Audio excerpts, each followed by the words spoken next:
28 décembre, bienvenue à tous dans le flash de 18 h. Nous sommes ravis de vous retrouver sur RTI 1. Le président du Burkina Faso, Christian Roch Marc Kaboré, a officiellement prêté serment lors d'une audience solennelle devant le Conseil constitutionnel en présence d'une dizaine de chefs d'État africains. Le président ivoirien Alassane Ouattara a assisté à la cérémonie. Il a ensuite regagné Abidjan en début d'après-midi. La Direction générale des impôts et l'Institut national de la statistique ont signé ce lundi un accord. Il s'agit de mutualiser leurs compétences, notamment pour faciliter les échanges de documents administratifs, surtout concernant les données statistiques et fiscales. Cheikh Koné. À travers cette signature, c'est un projet vieux de 3 ans que les directeurs généraux de l'Institut national de la statistique et de la Direction générale des impôts viennent de matérialiser après diverses contingences qui ont retardé son exécution.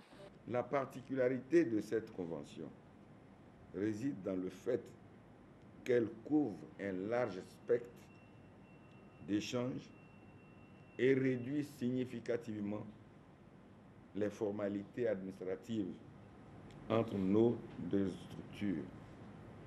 Dans le contexte actuel de modernisation de la DGI et de digitalisation de nos procédures et de nos processus,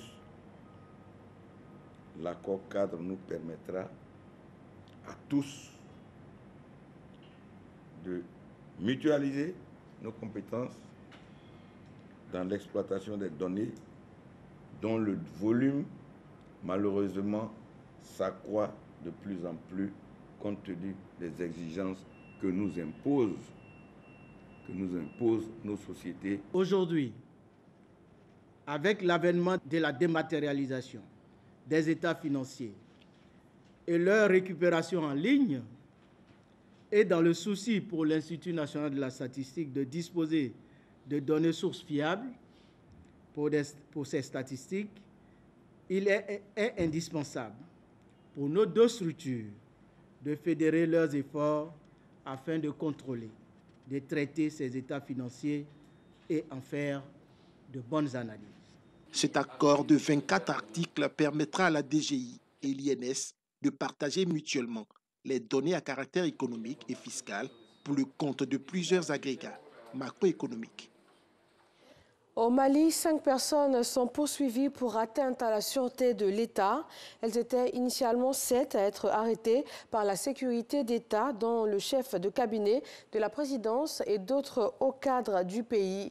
Les autorités de transition ne sont pas encore exprimées sur le sujet. Élection présidentielle hier dimanche en Centrafrique. L'heure est à l'attente des résultats.